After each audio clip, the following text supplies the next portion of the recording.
One thing, so maybe I'll try and find this.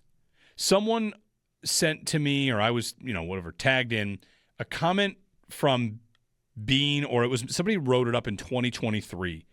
And it was the idea that he was asked then about making a trade, and he did not want to have like a tear down. Yeah, here it is. SI, SportsIllustrated.com from John Alfano, April 21st of 2023, Rams SI.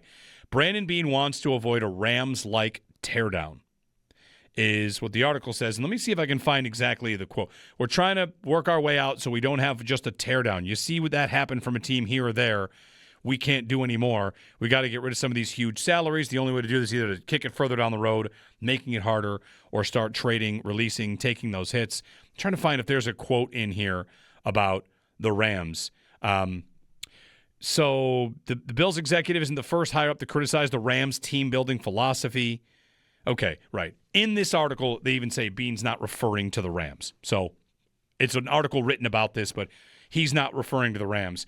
They do point out that Jim Irsay said, you called out the Rams approach as that's what you have to be careful about.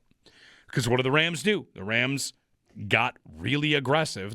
The thing about the Rams and their model and what they did, too much is made of the aggression for trading for Vaughn and signing Odell Beckham. What's the Rams' real key move? What's the biggest thing they actually did? They looked at a quarterback they had been to the Super Bowl with and said he's not good enough. That's bold. What other GM would have the stones to do that? What other GM would have the stomach for that? We've been to the Super Bowl with this quarterback. He's not good enough. We will give you 2 first-round picks to take your guy and you take our guy. And they won a Super Bowl by doing that. Who else does it? The Rams won a Super Bowl and, oh, by the way, have been competitive nearly every season.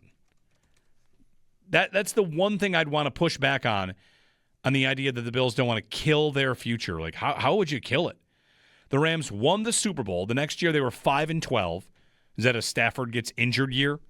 Since then, 10-7, 10-7. They are right now 6-2. They are 6-2 with Matthew Stafford, who's having a great season, and they have a good to great roster. Do they have a championship caliber roster? Quite possibly. Like, that's a team that got as aggressive as you get. And they didn't even do it for a young quarterback. They did it for a guy who was proven, pulled him out of Detroit, and won the Super Bowl. To me, it's kind of amazing that you'd be that bold. And anyone would point to you as like, you got to avoid that happening. Avoid what? They had one bad year. One. They didn't pick a first-round pick for 6 years. So I think it's oversold. This is kind of getting to what I was at yesterday, which is Stafford's even different. I don't know that Stafford gives you the kind of stability you would think you would get out of like an Allen or a Mahomes, because Stafford is older and can get hurt. But this idea, name a team, if you can't go to the Rams, which you kind of can't, has any team ever truly ruined their future by, when they're good, trying to be great? Has anybody ever done it? Can anyone think of one? That's not even rhetorical. I'm actually asking. What team took a chance to try to be great by acquiring a player? I guess you could do this in the NHL, where it's much more normal to trade first and second round picks for a run at the cup, and then only one team wins a cup. The difference there is you end up getting, 10 teams will go out and try and make a move and trade prospects, and I'm sure there's some cautionary tales, but ultimately the teams that go for it, and especially in football, you've got a franchise quarterback who went for it and made a mistake. The Rams are an example, and they didn't really pay for it. Who wouldn't take a Super Bowl followed by a 4-13 season and then right back to relevance? Feels like it's kind of overblown that the Rams had to pay for anything there. So anyway, the person that sent me that article, Bean did not say anything about the Rams back in 2023. The writer of the article kind of suggested he would have been implying the Rams because others had gotten after them. Anyway, it's Jeremy and Joe. You can give us a call on whether or not this is a championship roster, and I'll get you the results on that. But I think it was Brian Thomas Jr., which, of course, like, what do we do now? We sit here and talk about the Dolphins. It's Bills Dolphins. It's a big spread. It's, what? They should dominate. We're all expecting that. All right, 803-0550. Ron and Alden. Hey, Ron, good morning. Hey, the one trade that comes to mind is I remember the Saints way back were good offense, a great defense. And it's when Jim Kelly was still playing. And they traded in one draft, every single draft pick, for Ricky Williams, a running back. And they thought that would be it. And that might have been, and I know it's not a bunch of picks of years in a row, but it was like 7, whatever, how many picks they had that year. Every single one of them, I believe it was 7, for one player. So I just want to bring that one up. Sure. Thank you. Thanks for bringing that up, because if anyone else was like shouting that out, the Saints the year before that were 6-10. And so yes, that is a big, bold, aggressive trade. That is not a team that was great saying, this is the final piece. We're going all in. That team was 6-10. They drafted Ricky Williams and then went 3-13. Yeah, Mike Ditka, 6-10. All right. Are the Saints the cautionary tale for going for one player in the draft? Feels like they shouldn't be.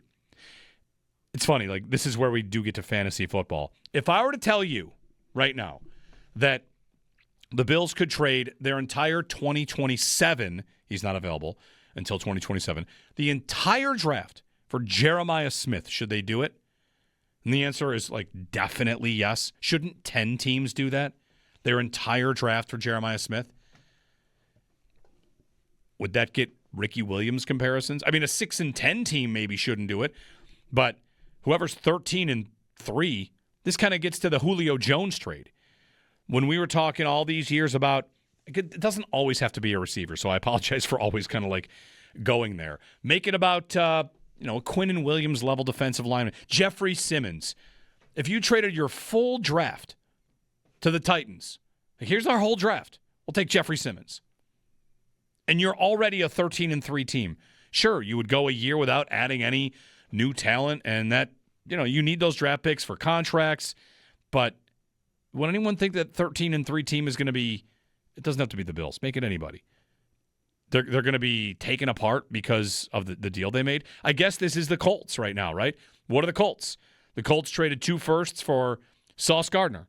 And the criticism is that maybe you don't believe in Daniel Jones. All right, well, they do to a point, at least to say, let's try and get more people around him and see how we can do here. So I guess maybe we could look at the Colts. If they lose a bunch of games here, finish in the wild card, Daniel Jones comes back to earth, then we would end up saying some version of, well, the Colts went for it, now I bet they wish they had their firsts. But that's if that happens, they'll be the next one, maybe the first one, to really kill the future of a quarterback. Kind of reminds me of the old adage that if you miss on a franchise quarterback, you set your team back 10 years, which is a thing that used to be said that's not even close to true. You don't even set your team back for 5 years. Now we see teams take quarterbacks and just take another one the next year. All right, we took one in the second. Let's take another one. The only thing you do setting your team back is sticking with the wrong guy for too long, which it feels like teams don't do. How many years between Mac Jones and Drake May for New England? They took a quarterback in the first round. They did not set their team back 10 years. They got out of it kind of quickly and picked third and took another guy. So anyway, 803-0550 and 1-888-550-2550. Thank you, Ron, for the phone call on Ricky Williams. I did not actually know they were 6-10 when they made that deal, but it is good to know. You imagine a 6-10 team right now trading their entire draft for a running back? The league has changed since 1998.